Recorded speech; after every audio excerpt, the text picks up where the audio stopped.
Hi friends, मैं आज एक नया वीडियो लेके आया हूँ आपके पास। और ये वीडियो जो है ये कि बहुत बहुत ही बेसिक कॉन्सेप्ट को एड्रेस करेगा स्टॉक इन्वेस्टमेंट के। और ये एड्रेस है अर्निंग पर शेयर।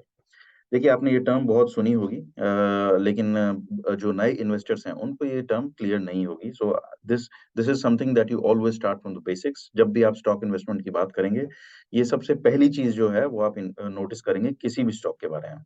तो पहले लेट्स सी हम इसमें इस वीडियो में क्या क्या कवर करेंगे। तो will start with the theoretical concept of earning per share कि अर्निंग पर शेयर होता क्या है।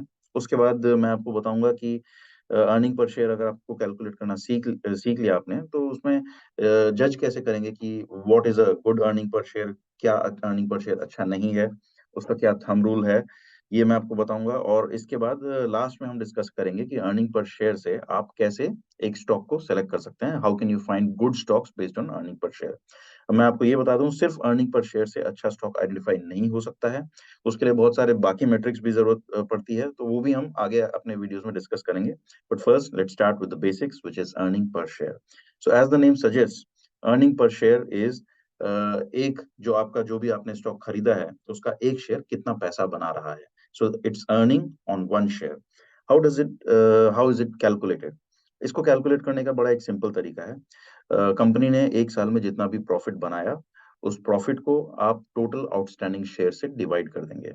सो मान लीजिए एक कंपनी ने 1 करोड़ का प्रॉफिट बनाया और उसके टोटल आउटस्टैंडिंग शेयर 1,000 हैं। तो उसका प्रॉफिट जो है वो that is 1 crore divide by 1,000 and this gives you earning per share. ये तो ठीक है, थियोरेटिकली तो आपको समझ में आ गया। लेकिन अब आप पूछेंगे आउटस्टैंडिंग शेयर्स क्या होते हैं। आउटस्टैंडिंग शेयर्स जो हैं that is the total number of shares held by investors like you, me and everyone out there in that particular company।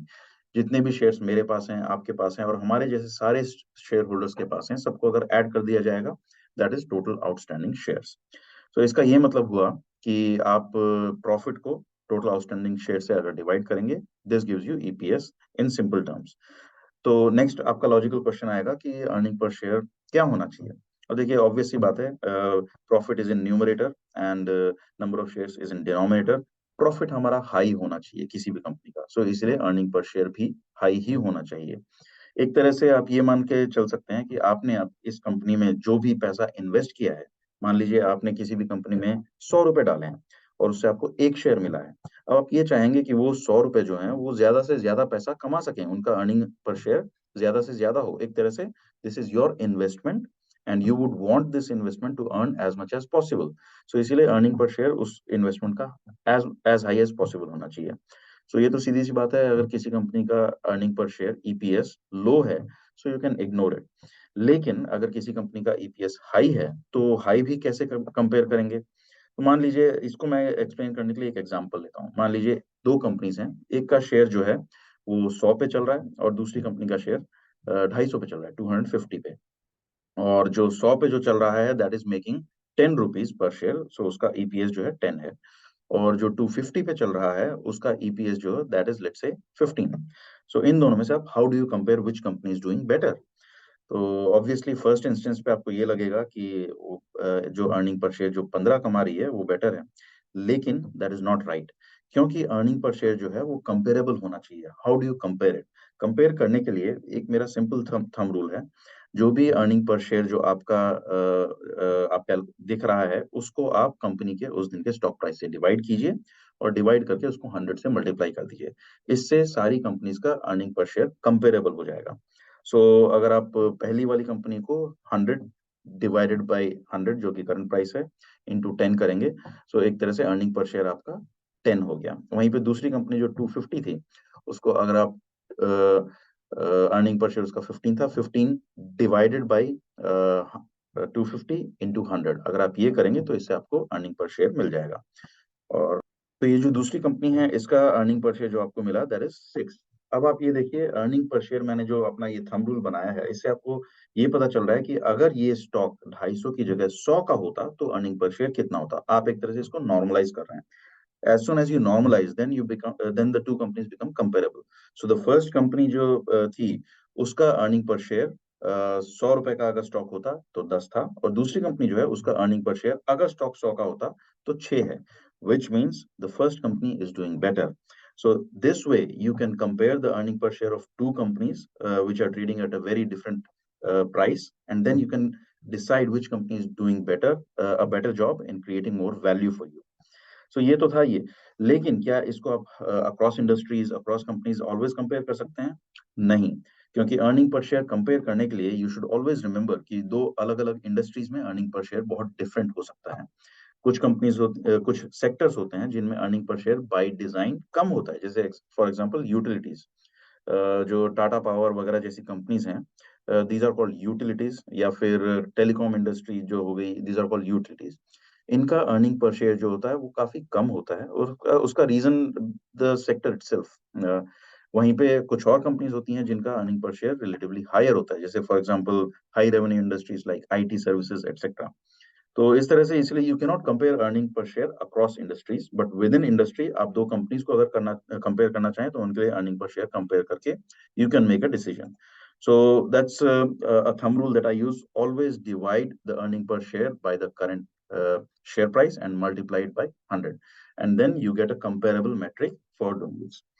अब आते हैं एक प्रैक्टिकल एग्जांपल पे, और एग्जांपल के लिए मैंने आपके साथ एक ऑलरेडी मैंने एक पेज ओपन किया हुआ है, और वो पेज है टाटा पावर का, जिसको मैं आपको आज दिखाऊंगा. सो देखिए, टाटा पावर का जो स्टॉक है वो मैंने ऑलरेडी यहाँ पे ओपन किया हुआ है, और ओपन करके यहाँ पे ये जो है आपको दिख रहा है. ये देखिए, this is again as money control, जो मैंने आपको बोला था मनी कंट्रोल ही मैं यूज करता हूँ अपने सारे एनालिसिस के लिए. और मनी कंट्रोल में आप कहीं भी लॉग इन करके और यहाँ पे अगर सर्च करेंगे टाटा पावर तो ये पेज खुल जाएगा. और टाटा पावर के बाद सर्च करने के बाद what you need to do is you need to go on financials. Financials में आप आए तो देखिए, अब मैं बात कर रहा हूँ ट्रेंड की, अर्निंग पर शेयर का ट्रेंड कैसा होना चाहिए. और the trend should be always rising. अगर कंपनी अर्निंग पर शेयर बढ़ा रही है तो ट्रेंड अपने आप बढ़ता रहेगा. सो इसमें जाते हैं ईपीएस, यहाँ पे आपने लिखा हुआ है फाइनेंशियल्स के अंदर. अगर आप ईपीएस में जाएंगे तो टाटा पावर का अर्निंग पर शेयर दिख जाएगा. सो ये देखिए, this is 8 in 2019. It reduced in 2020 for whatever reasons, and since then it has been rising. अगर आप टाटा पावर का स्टॉक प्राइस भी देखेंगे तो स्टॉक प्राइस भी इसी प्रोपोर्शन में बढ़ रहा है. 2020 में वो थोड़ा सा गिरा था from earlier years, and then after that it has been rising. So a rising earning per share is always indicative that the company is doing better, it is improving its performance, and as a result, it is also making more money for your investments. अभी आप ये बोलेंगे कि earning per share बढ़ रहा है, is it always, should it always increase, is it always possible to increase? ऐसा नहीं होता है. बहुत बार ऐसा होता है कि कंपनी अर्निंग पर शेयर नहीं बढ़ा पाती है फॉर मेनी रीजंस, कंपटीशन बढ़ जाता है एटसेट्रा एटसेट्रा. सो उसके उसी के लिए मैं बोल रहा हूँ कि it is not always possible to make a decision just on earning per share. आपको कंपनी के बाकी मेट्रिक्स भी चेक करने पड़ेंगे, and then you can decide if it's a good company to invest और नॉट.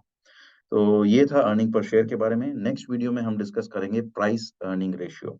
प्राइस अर्निंग रेशियो जो है that depends on earning per share, क्योंकि उसमें जो प्राइस अर्निंग, जो अर्निंग वाला कंपोनेंट है that is EPS.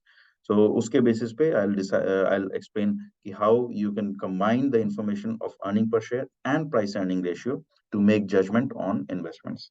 So please also wait for my next video, and please go through this video again. अगर आपको वीडियो अच्छा लगा हो तो please like, subscribe and share, and please comment under अगर आपको कोई और स्पेसिफिक टॉपिक पे मुझसे वीडियोस चाहिए. Thanks a lot, have a nice day.